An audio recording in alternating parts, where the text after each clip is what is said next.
Welcome to Networking Working, the podcast where real business stories meet meaningful connections. Brought to you by Business Matching UK, the UK's first business matching membership service with a business opportunity guarantee. Whether you're building something new, scaling something established, or just exploring smarter ways to move your business forward, you are in the right place. Welcome back to Networking Working, the BM UK podcast.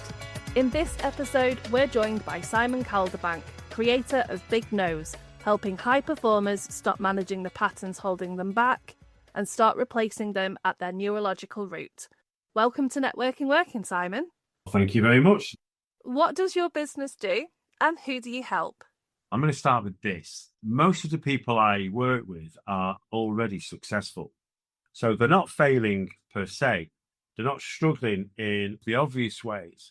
But there is a definite gap between what they are currently achieving and, more importantly, what they know they are capable of. No matter what they try, be it courses, frameworks, coaching, books, productivity apps, that gap stubbornly stays rooted with them.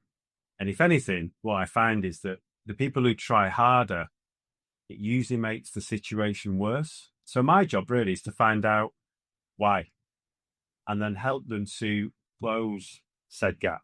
I'm not knocking productivity tools or apps or books. I've done a lot of them myself. But it's by going really underneath the surface, quite literally, to what I call the thinking infrastructure. People go, what do you mean? It's how we think determines our belief systems. It determines how we see the world, how we behave, and how we perform. So I go to the source, and that's really where I find out where those patterns were installed. They're normally installed when we're growing up. And the thing is, we don't even know they're being installed. And I help people to not just to name the pattern, but to locate it. So name and locate it. And once you've almost excavated the foundations of somebody, then you can start to do something with it. Otherwise, all you're doing is just scratching around the surface. And those patterns are what run people. It's like an operating system. We have to really change your operating system. Otherwise, the operating system will just keep running as it's always done. And no matter how many books, apps, courses, coaches, podcasts you listen to, you're never going to change the operating system. New software on an existing operating system doesn't work. You have to change the hard drive. I work with high performers, business leaders, business owners, lots of people within our lovely BM UK community. And they all look as if everything is great on the outside. And usually you might thinking, yeah, they are all right. But sometimes I've met a few people across the people I've worked with in the different industries and all the years I've been in business. A lot of people are grinding hard on the inside. You're successful outside, but inside, you're not enjoying it. But you don't show it because outwardly, everyone thinks you're doing really well. You've got a profile, you've got good reputation. You always seem happy. But people do mask a lot because they don't want to reveal that their operating system might actually be doing them harm. People work hard and play hard, but actually what they do is they work hard and burn out. I want people to have a version of them that not only they love, but also that their family loves, their friends love. The version of them that they want to have, but currently don't seem to get. And that's what I do, and that's who I'm here for. Those people who are grinding inside and don't know how to stop grinding. How did you first get involved with BM UK and what drew you to the community? I've run networking events. Some people say I'm a networking whore, which I always find a bit weird. But I've always loved networking. I was a chapter director down in Oxfordshire, which I loved. It's like herding cats, but I like herding cats. I like helping people. So to have 25, 30 people's problems every single week for me was like just juice, the fuel that I loved. So networking has never been an issue for me. Connecting with people, ran events in Manchester 13 years ago called Twitfaced, which was the maddest networking event I could ever come up with, me and Michael de Paula. And that was just great about connecting professional services with creative services. There was a gap and we filled the gap. And the currency was connection. We didn't make a penny. We got sponsorship. So I've always been around networking. And then I got bored of it. I grew tired and I don't think COVID helped in that respect. I've lost my mojo for connecting, Keen. I need something different. And then this fella, who we all know, got in touch with me on LinkedIn, which is my favorite networking channel. And he just told me a really, really good story. And I just thought, okay, I like your story. And then he invited me to hear some more of his story with other people who he'd obviously told his story to. And that person was Paul Lawton. I've never met anyone quite like Paul. He's like an extension of me, but with the volume turned up about 10 times. He was the reason. That's what drew me. My lack of belief and faith in what was out there, and realizing that I also wanted to find a community that would support me, would be a lovely safety net, but did things differently and did things effectively. And he was piecing this jigsaw together of all the things that people like about connecting and removing all the aspects that people didn't like. And I just thought, well, he's singing the song that I like. And I just thought, well, why not? And I came along in, I think it was December. I really enjoyed it. I love the structure because I like structure, but it wasn't structured because it can't be if Paul's running it. It's bizarre. It's like a real contradiction, but that's what I loved. And I found myself falling for, and it's not his charm, because he is charming, but he's not charming. I fell for his authenticity and the fact that he was determined to make it work. So I loved his grit. I don't like his football team, but I respect his choices, obviously. But I loved his background. I loved how he was so open about some of the things he'd done, some of the things that hadn't worked. I loved his rawness. I just love the fact that he's a decent human being. So him, it was him. It was him all over. And also the quality of the people. You're drawn to a community by the person who runs it, but then you're drawn to the community by the people who are within it. And I've met some absolute crackers. It's as if Paul has a seventh sense, not a sixth sense, to be able to find people who he knows are going to get on with each other. He's got a really good ability to know what works and then just make it work. It doesn't just put people in the same room. It creates the right conditions for genuine, authentic, empathetic connection. I don't give my time easily, but when I do, I'm in full on, just like him. And I see a lot of me in him. He doesn't give up. If it doesn't work, he'll do it differently. How do you see BM UK supporting your future growth? Well, it has done. It's helped me to get to know people I perhaps wouldn't get the chance to get to know, be it online and people from Leeds and Newcastle, Birmingham and London. I ran a masterclass on the hidden neuroscience behind performing at the top of your game. 82 people in the room, people from Canada, America, the UK. And there was a lot of people who'd come via Paul Lawton, who'd come from the BM UK community. He didn't have to promote what I was doing, didn't have to shout about it, but he did. And so when Paul talked, people listened. So I got people who were part of that BM UK community who heard what he had to say and registered. That's brilliant, because that's the power of the community. So that's supporting my current growth.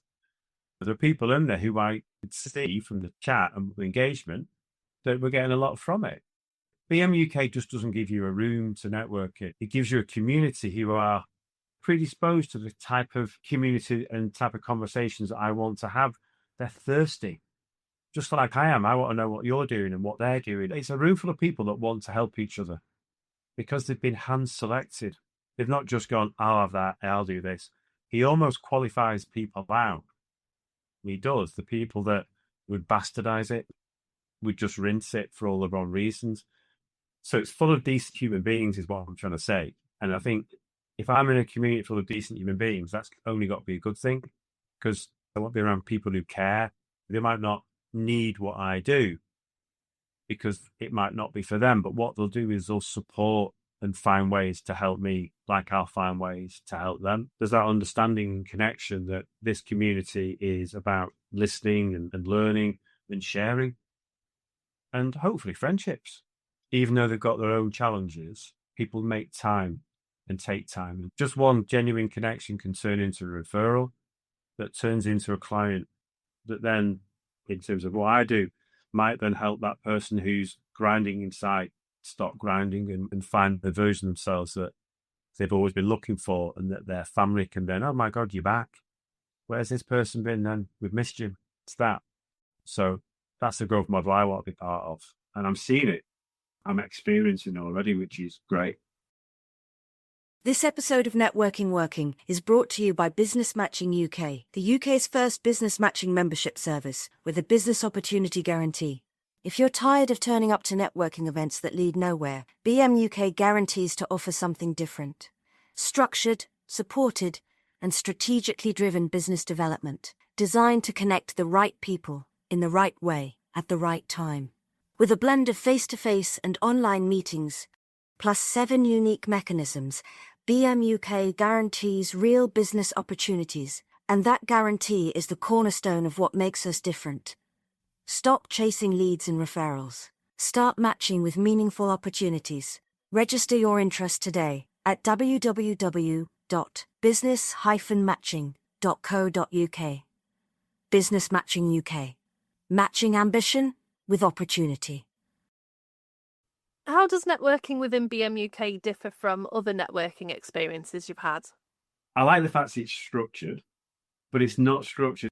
It's such an odd contradiction. It's very specific, Paul. In the online versions, you have the breakout room, which I love. I'm there, writing's down quick. I've got a book. Every time I do a BM UK, new page opens and I write down all the questions because I know they're not just gone, that'll do. They're well thought through, they're informed. And I always take down the answers that people gave. I like writing because I find it sticks. And I've got so much information and intel that people have shared. And when you meet them then face to face, you're all, oh my God, how's this going? Oh, you remembered? Well, of course I did. I wrote it down. So for me, building those connections are really powerful. And those questions are designed to do exactly that. I like the fact it's not as frequent as other ones. And that sometimes can work against it because you might lose that connection and those threads that you build with people. But it's genuine. So it's full of decent human beings. People are just authentic. Conversation seems to go deeper. Yeah, whether it's something they put in that North Manchester water in that coffee, or it's the homemade cookies that come in, I don't know.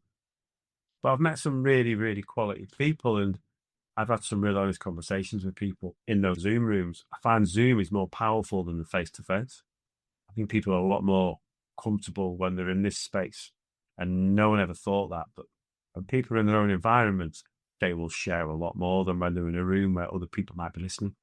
So yeah, I've loved the breakout rooms and the Zooms. I get lots from them, and as I've met some absolute amazing people, a couple of lunatics like me, but good lunatics, you know.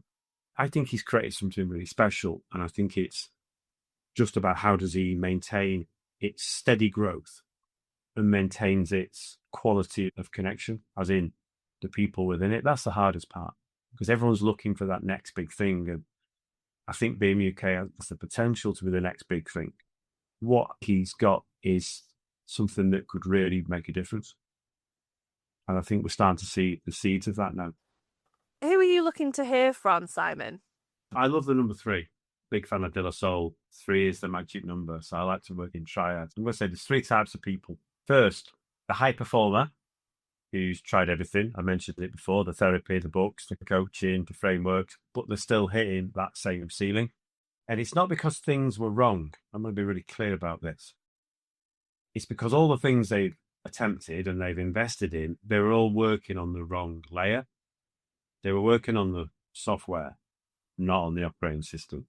And secondly, business owners, probably most of our BM UK community, they're performing well externally. Outwardly, they are successful, but they're grinding really hard to maintain it.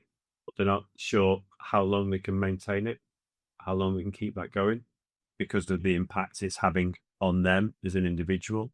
And I know from my own experience that previously my family at the time were getting a version of me that I wasn't proud of. Yet I was successful. So it's not always about outward success. It's about what goes on inside. That's 2. Who's the 3rd? I suppose those leaders who, again, they look successful. They've got that success mentality, but they know there's so much more that they're capable of because they've tried everything. They've stopped asking themselves to explain why they're not hitting what they're capable of. They're all kind of interlinked, but all of them have the same thing in common, which is their wiring is off.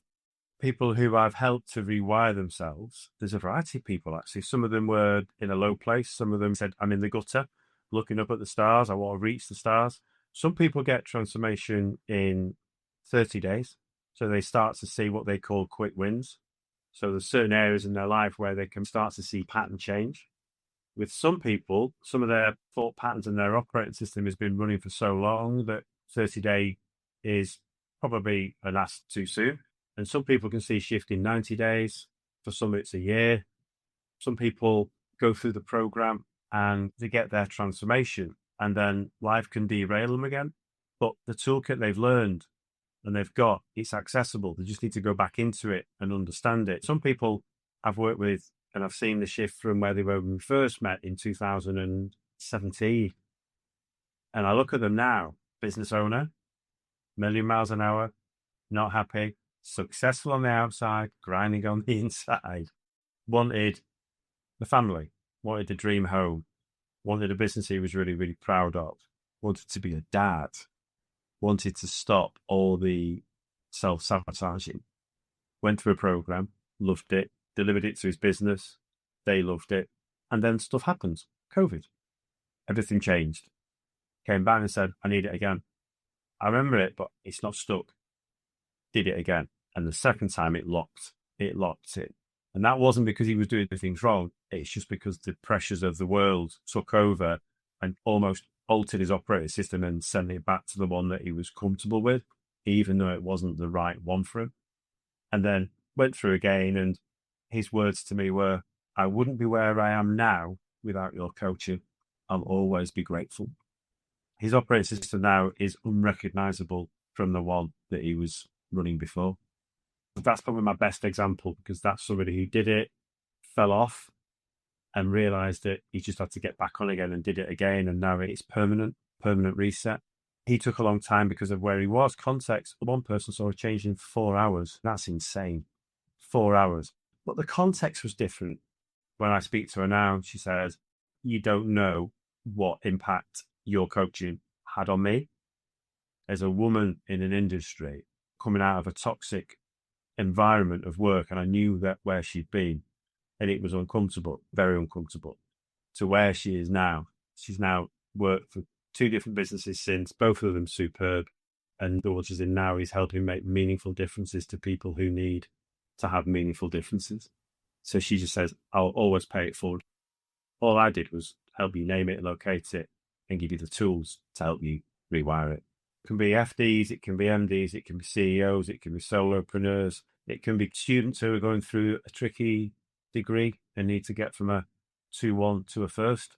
Anybody who wants to go from where they are to a better version of themselves, I can help, so long as they're prepared to do the work and to look in the mirror, quite literally, to find the problem, and then we work on it together. How can people find you and your business, Simon? 3 ways. The power of 3. LinkedIn, that's my favourite window. It's where I'm most active. I know we all have a right good moan about it, but life would be very different without it. So I do a lot of my work on there. I've started playing around with Instagram, but that's more daft stuff. So if you want to see me walking through the streets of Bramall at 7 a.m, either eulogising or doing a state of the nation, that's me. You get a lot more personal version of me on there. And the website, it is www.big, as in big, dash, knows, knows.co.uk. I used to have a big nose, which is why I'm called Big Nose. And there's a story around why I'm called Big Nose. Ask me why I'm called Big Nose. And if you don't smile or laugh when I tell you, I'll buy you a coffee. Everyone's favourite question to end. If BMUK were a single tool in your desert island survival kit, what would that tool be and why? It's not a map, it's a compass. And I think there's a distinction there that I'd like to quickly explain. A map tells you where everything is, but a map of the wrong island would be pretty useless. And I suppose in business, most of us spend years following someone else's map of an island that was never meant for us. Whereas a compass does something different. It doesn't tell you where to go. But what it does do, it keeps you pointed towards your true north, and then it trusts you to find your own way there. So BMUK is my compass. It doesn't tell me what my business should look like or who my clients should be. But what it does do, it keeps me oriented towards the right people, the right conversations, and the right version of what I want my business to be, that's the only tool that always works, is a compass. That's a brilliant analogy. I love that. Thank you, Simon. It's been fascinating hearing how your approach challenges the idea that lasting change is simply about trying harder, showing instead that real transformation comes from rewiring the beliefs and behaviours beneath the surface. Thank you so much for your time today. No, thank you. I've loved it. Really, really enjoyed it. And power to BM UK and Paul Law and everyone who sails using that compass. If today's episode gave you fresh insight, a practical takeaway, or simply something to think about, hit follow, leave us a rating or review, and share the episode with someone else navigating the same landscape. Networking Working is powered by Business Matching UK, a movement changing the way businesses connect, collaborate, and grow. If you're ready to take a more strategic, supported approach to your business development, one that's built on strategy, not chance, then BM UK is what you didn't know you needed. Visit www.business-matching.co.uk to explore more and register your interest. The information in this podcast is for general guidance and entertainment purposes only. The Networking Working podcast shares ideas and experiences to inspire and inform, and we believe they can be valuable, but they may only reflect part of your own business journey. We always recommend seeking independent advice and using your own judgment to decide what's right for your business. We encourage you to do your own research before making any decisions. The opinions in this episode are our own and those of our guests, and we do our best to ensure the content is accurate and relevant at the time of recording. If you have any questions or would like to continue the conversation, you can reach us at info@business-matching.co.uk. Thank you for listening.